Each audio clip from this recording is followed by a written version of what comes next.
កុំឲ្យខ្វល់ខ្វាយអ្វីឡើយចូលទូលដល់ព្រះឲ្យជ្រាបពីសេចក្តីសំណូមរបស់អ្នករាល់គ្នាក្នុងគ្រប់ការទាំងអស់ដោយសេចក្តីអធិដ្ឋាននិងពាក្យទូលអង្វរទាំងពោលពាក្យអរព្រះគុណផងនៅវគ្គមុនយើងបានរៀនជាមួយនឹងគ្នាអំពីការខ្វល់ខ្វាយយើងបានរៀនជាមួយនឹងគ្នាថាការខ្វល់ខ្វាយកើតឡើងនៅពេលដែលយើងចាប់ដើមគិតអំពីជីវិតមួយនេះខ្លាំងពេកយើងក៏បានរៀនផងដែរថាដរាបណាយើងស្រឡាញ់ជីវិតនេះស្រឡាញ់របស់របរអ្វីដែលនៅលើផែនដីនេះជាងព្រះកន្លែងនោះហើយគឺជាប្រភពដែលបង្កឲ្យមានភាពខ្វល់ខ្វាយដរាបណាដែលយើងមើលឃើញបញ្ហាធំជាងបញ្ហារបស់ផងព្រះកន្លែងនោះហើយគឺជាប្រភពនៃការចាប់ផ្ដើមនៃការខ្វល់ខ្វាយនៅក្នុងជីវិតរបស់ផងយើងពេលខ្លះយើងច្រណែនជាមួយនឹងធម្មជាតិដែលនៅជុំវិញយើងពីការដែលពួកគេមិនចេះខ្វល់ខ្វាយអ្វីទាំងអស់ព្រះយេស៊ូវព្រះអង្គបានមានបន្ទូលថាមើលសត្វស្លាបដែលហើរនៅលើអាកាសវាមិនចេះសាបព្រោះវាមិនចេះច្រូតកាត់ឬចេះប្រមូលផលដាក់ក្នុងជង្រុកផង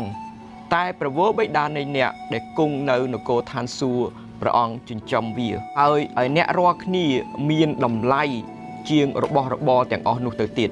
ហើយទ្រង់ក៏មានបន្ទូលផងដែរនៅក្នុងព្រះគម្ពីរម៉ាថាយថាហេតុអ្វីបានជាអ្នកខ្វល់ខ្វាយអំពីរបៀបរស់នៅអំពីសម្លៀកបំពាក់ដែលត្រូវស្លៀកពាក់យ៉ាងដូចម្ដេចនេះខ្លាំងម្ល៉េះចូលរំពឹងមើលផ្កាឈូកដែលវាដុះនៅឯបឹងដែលរបស់ទាំងអស់នោះមិនដែលខ្វាយខ្វល់ថាមានអ្នកណាដែលថាឲ្យគេស្អាតឬក៏មិនស្អាតផងហើយទ្រង់ក៏មានបន្ទូលផងដែរថាធម្មជាតិទាំងអស់នោះបានទុកចិត្តខ្ញុំជាងមនុស្សដែលនៅលើផែនដីដែលគេតែងតែខ្វល់ខ្វាយហើយគេមិនបានទុកចិត្តដល់ខ្ញុំទ្រង់ថាការខ្វល់ខ្វាយការភ័យខ្លាចគឺជាការឥតប្រយោជន៍ពីព្រោះវាអត់បានផ្លាស់ប្ដូរអ្វីទាំងអស់ដូច្នេះហើយបានជាទ្រង់បានមានបន្ទូលថាចុះអ្នករាល់គ្នាតើមានអ្នកណាអាចនឹងបន្ថែមកម្ពស់ឬក៏បន្ថែមពេលវេលា1ម៉ោងនៅក្នុងជីវិតរបស់អ្នករាល់គ្នានៅពេលដែលអ្នករាល់គ្នាតែងតែខ្វល់ខ្វាយនោះអរលោកបងប្អូនហើយការខ្វល់ខ្វាយវាមិនអាចជួយឲ្យយើងទៅជានេះទៅជានោះបាននោះទេសូមចាំថាការខ្វល់ខ្វាយវាបានឆ្លងពីមនុស្សម្នាក់ទៅមនុស្សម្នាក់លឿនជាងហើយខ្លាំងជាងជំងឺ Covid ទៅទៀតរាល់ពេលដែលយើងចែកក្តីបារម្ភក្តីខ្វល់ខ្វាយរបស់យើងទៅដល់អ្នកណាម្នាក់ឬក៏យើងចាប់ផ្ដើមនិយាយអំពីការខ្វល់ខ្វាយនោះវានឹងផ្ទុះឡើងនៃការខ្វល់ខ្វាយយ៉ាងធំនៅក្នុងជីវិតរបស់ផងយើងមានការខ្វល់ខ្វាយដែលល្អគឺជាការខ្វល់ខ្វាយខាងឯវិញ្ញាណខ្វល់ខ្វាយខាងឯនគររបស់ផងព្រះខ្វល់ខ្វាយនៅរឿងដែលជីវិតអកលជានិច្ចនោះហើយជាការខ្វល់ខ្វាយបែបវិជ្ជមានដែលគ្រឹះបរិស័ទទាំងអស់គួរតែមាននៅក្នុងជីវិតរបស់ផងខ្លួន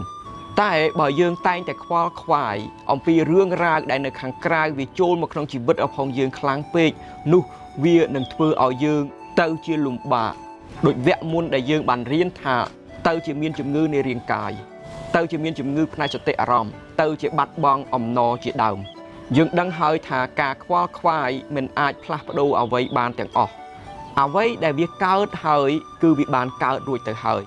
ការខ្វល់ខ្វាយព្រួយបារម្ភវាមិនអាចគ្រប់គ្រងនៅស្ថានភាពដែលនៅខាងមុខយើងបាននោះទេមិនថាយើងព្យាយាមគិតពីវាប៉ុណ្ណាបារម្ភពីវាប៉ុណ្ណាយើងមិនអាចគ្រប់គ្រងនៅស្ថានភាពនោះបាននោះទេអ្វីដែលវាអាចឲ្យដល់យើងនៅពេលនេះគឺជាភាពច្របូកច្របល់នៅក្នុងចិត្តហួសវិស័យនៅក្នុងជីវិតរបស់ផងយើងដោយការលើកទឹកចិត្តដែលខ្ញុំនឹងលើកឡើងនៅទីនេះនៅក្នុងស្ថានភាពដែលលំបាកកន្លែងធ្វើការត្រូវបានបិទផ្សារជាច្រើនត្រូវបានបិទអស់លោកបងប្អូនហើយនឹងខ្ញុំមិនអាចចេញទៅណាបានដូចពីមុនខ្ញុំជឿថាទាំងអស់នោះហើយដែលធ្វើឲ្យយើងមានការខ្វល់ខ្វាយហើយមានភាពព្រួយបារម្ភជាយ៉ាងខ្លាំងហើយថ្ងៃនេះចេញអំពីព្រះគម្ពីរភីលីបដែលយើងបន្តសិក្សាជាមួយនឹងគ្នាខ្ញុំសូមលើកទឹកចិត្តដល់អស់លោកបងប្អូនថាកុំឲ្យខ្វាយខ្វល់ហើយព្រួយបារម្ភពីព្រោះយើងមានព្រះជាបិតារបស់យើងទ្រង់ថែរក្សាយើងទ្រង់ដឹងអំពីសេចក្តីត្រូវការរបស់ផងយើងទ្រង់ស្គាល់អំពីកម្លាំងរបស់ផងយើងព្រះអង្គចង់ឲ្យយើងរាប់ព្រះអង្គលើសជាងព្រះអង្គសង្គ្រោះព្រះអង្គចង់ឲ្យយើងរាប់ព្រះអង្គធ្វើជាឪពុកដែលមានភាពស្និទ្ធស្នាលជាមួយនឹងព្រះអង្គព្រះអង្គចង់ប្រាប់ដល់យើងថាព្រះអង្គស្គាល់អំពីសេចក្តីត្រូវការយកការខ្វាយខ្វល់របស់ផងយើងដាក់ទៅកាន់ព្រះអង្គខ្ញុំនឹកចាំនៅពេលដែលខ្ញុំនៅតូចខ្លួនខ្ញុំផ្ទាល់ខ្ញុំមានការទុកចិត្ត ទៅដល់ឪពុកខ្ញុំជាយ៉ាងខ្លាំងក្នុងការផ្គត់ផ្គង់ចំណីអាហារមកដល់ខ្ញុំអត់ដែលបានសង្ស័យទៅចំពោះឪពុករបស់ផងខ្ញុំថាថ្ងៃស្អែកឬក៏ថ្ងៃខានស្អែកខ្ញុំមានអ្វីហូបនោះទេ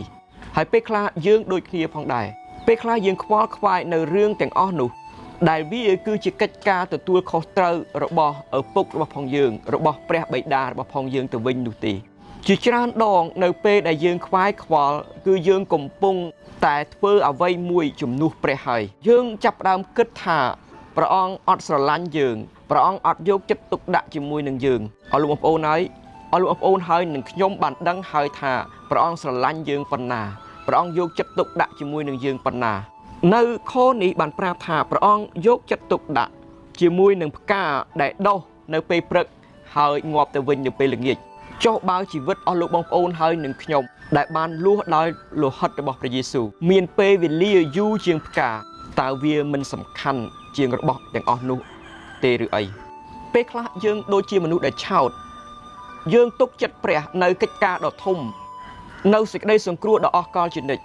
តែយើងបែរជាមិនបានទុកចិត្តដល់ព្រះអង្គនៅកិច្ចការទូចដែលនាំឲ្យយើងមានមន្ទិលមានការខ្វល់ខ្វាយនៅក្នុងជីវិតនេះថាថ្ងៃស្អែកយើងទៅជាអ្វីទៅវិញបើយើងបានទុកចិត្តដល់ព្រះអង្គនៅសេចក្តីសង្គ្រោះដ៏អស្ចារ្យជានិច្ចនោះទ្រង់នឹងប្រទានអ្វីទាំងអស់សម្រាប់យើងរាល់ពេលដែលយើងចាប់ផ្ដើមខ្វល់ខ្វាយសកម្មភាពរបស់ផងយើងប្រៀបដូចជាអ្នកដែលអត់ជឿ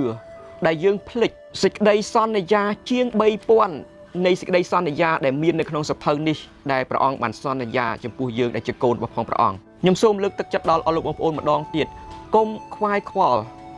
ចូលទុកចិត្តដល់ព្រះយេស៊ូវមានបន្ទូលនៅក្នុងយូហានជំពូក 14 ខ 1 យ៉ាងដូចនេះថាអ្នករាល់គ្នាបានជឿដល់ព្រះហើយចូលជឿដល់ខ្ញុំដែរ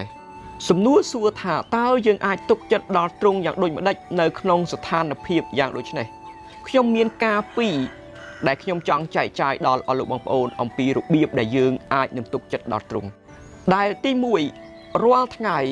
សូមដល់ព្រះអង្គឲ្យធ្វើជាអ្នកគង្វាលដល់យើងធ្វើការនេះរាល់ព្រឹកនៅពេលដែលយើងក្រោកយើងនិយាយទៅកាន់ព្រះថាទ្រង់គឺជាអ្នកគង្វាលខ្ញុំគ្រប់ពេលវេលារាល់ពេលដែលយើងជួបនៅរឿងរ៉ាវជាច្រើនសូមនិយាយថាទ្រង់គឺជាអ្នកគង្វាលខ្ញុំរាល់ពេលដែលយើងចាប់ផ្ដើមមានការខ្វល់ខ្វាយសូមនិយាយថាទ្រង់គឺជាអ្នកគង្វាលខ្ញុំព្រះយេស៊ូវព្រះអង្គបានមានបន្ទូលថាខ្ញុំគឺជាអ្នកគង្វាលល្អខ្ញុំស្គាល់ជាមខ្ញុំហើយជាមខ្ញុំក៏ស្គាល់ខ្ញុំស៊ូបដូរជីវិតជំនួសជាមរបស់ខ្ញុំដែលការនោះហើយដែលទ្រង់បានធ្វើនៅលើឈើឆ្កាទ្រង់ប្រទានជីវិតរបស់ផងព្រះអង្គសម្រាប់យើងដែលការទី2ដែលយើងអាចនឹងធ្វើគឺថ្វាយដល់ទ្រង់នៅកន្លែងទី1នៅក្នុងជីវិតរបស់យើងមានន័យថាថ្វាយដល់ព្រះអង្គនៅគ្រប់ផ្នែកទាំងអស់នៅក្នុងជីវិតរបស់យើងទោះបើជាផ្នែកហិរញ្ញវត្ថុទោះបើជាផ្នែកសុខភាពឬក៏ផ្នែកការងារក៏ដោយព្រះគម្ពីរម៉ាថាយជំពូក 6 បានប្រាប់ថាព្រះវរបិតានៃអ្នកដែលគង់នៅឋានសួគ៌ព្រះអង្គបានជ្រាបហើយព្រះអង្គជ្រាបមុនដែលអ្វីបានកើតឡើងនៅក្នុងជីវិតរបស់ផងអ្នកហើយទ្រង់បានដឹងអំពីសេចក្តីត្រូវការរបស់អ្នកហើយទ្រង់បានមានបន្ទូលថាអញដឹងនៅអ្វីដែលឯងត្រូវការមុនដែលឯងបានសូមទៅទៀតនៅទីនេះទ្រង់នឹងឲ្យដល់យើងនៅអ្វីដែលយើងបានសូមប្រសិនបើនោះគឺជាលក្ខខណ្ឌយើងដាក់ព្រះអង្គជាទី1នៅក្នុងជីវិតរបស់ផងយើងហើយបើយើងរស់នៅស្របតាមជីវិតបែបគ្រិស្តបរិស័ទរបស់ផងយើងនោះអស់លោកបងប្អូនហើយនឹងខ្ញុំយើងមានជំរើសដែលការជ្រើសរើសនោះគឺថាតើខ្ញុំរស់នៅសម្រាប់អ្នកណាទោះបើជាចម្លើយជាអ្វីក៏ដោយរបស់ទាំងអស់នោះហើយនឹងคล้ายទៅជាព្រះអង្គម្ចាស់របស់យើងខ្ញុំមើលឃើញហើយការមួយដែលមនុស្សលោកខ្វល់ខ្វាយជាងគេគឺលុយខ្ញុំចង់ប្រាប់ដល់អស់លោកបងប្អូនថាមិនថាតិចឬច្រើននោះទេនៅពេលណាដែលអស់លោកបងប្អូនបានវាហើយនោះអស់លោកបងប្អូននៅតែខ្វល់ខ្វាយអំពីវាទៀតពេលណាដែលអស់លោកបងប្អូនអត់ទាន់បានវាអស់លោកបងប្អូនបានខ្វល់ខ្វាយអំពីរបៀបក្នុងការដែលទៅរកវាតែនៅពេលដែលអស់លោកបងប្អូនបានវាមក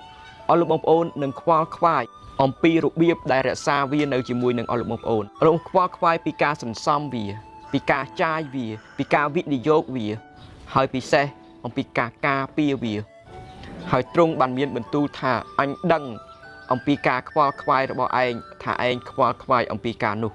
ទុកឲ្យអញជាអ្នកដែលផ្គត់ផ្គង់ដល់ឯងម៉ាថាយ 6 ខ 34 បានថាកុំឲ្យខ្វល់ខ្វាយនឹងថ្ងៃស្អែកឡើយថ្ងៃស្អែកវាមានរឿងរបស់ថ្ងៃស្អែកហើយសេចក្តីលំបាកនៅថ្ងៃណានោះគឺល្មមសម្រាប់តែថ្ងៃនោះហើយនៅក្នុងកលៈទេសៈនេះយើងមិនអាចផ្លាស់ប្ដូរអនាគតឬក៏យើងមិនអាចផ្លាស់ប្ដូរនៅអតីតកាលបាននោះទេមានតែថ្ងៃនេះដែលល្មមគ្រប់គ្រាន់ដើម្បីឲ្យយើងខ្វាយខ្វល់មាន2ថ្ងៃក្នុងមួយសប្តាហ៍ដែលយើងមិនគួរខ្វាយខ្វល់គឺថ្ងៃម្សិលមិញហើយនិងថ្ងៃស្អែកពីព្រោះអ្វីដែលយើងមិនអាចធ្វើបានគឺថ្ងៃទាំងពីរនោះយើងគួរតែរស់តែមួយថ្ងៃគឺគ្រប់គ្រាន់ហើយបើយើងអង្គុយខ្វាយខ្វល់អំពីបញ្ហានៅថ្ងៃស្អែកនោះយើងនឹងភ្លេចហើយបាត់ព្រះពរនៅថ្ងៃនេះយើងមានតែផែនការបានហើយតែកុំខ្វាយខ្វល់អំពីថ្ងៃស្អែកនោះឡើយខ 7 បានថាយ៉ាងនោះសេចក្តីសុខសាន្តរបស់ព្រះដែលហួសលើសអស់ទាំងគំនិតនឹងជួយការពារចិត្តហើយនឹងគំនិតរបស់អ្នករាល់គ្នានៅក្នុងព្រះគ្រីស្ទយេស៊ូវហើយសូមព្រះអង្គប្រទានពរហើយយើងនឹងជួបគ្នានៅវគ្គក្រោយ